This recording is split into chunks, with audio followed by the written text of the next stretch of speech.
ಚೆಲುವಲ್ಲಿ ಪ್ರೇಮ ಚರಿತೆಯ ನೋಡಲ್ಲಿ ಕಾಳಿದಾಸನ ಪ್ರತಿ ಕಾವ್ಯ ಪ್ರೇಮ ಸಾಕ್ಷಿಯು ನಿಜದಲ್ಲಿ ಕವಿತೆಗ ಬರೆದಿರುವೆ ಹೃದಯವನೇ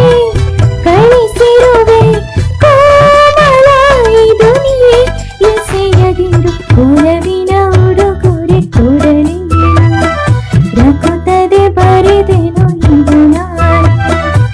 ಹೃದಯವೇ ಈಗ ಮಿಡಿದಿದೆ ಬಯಕೆ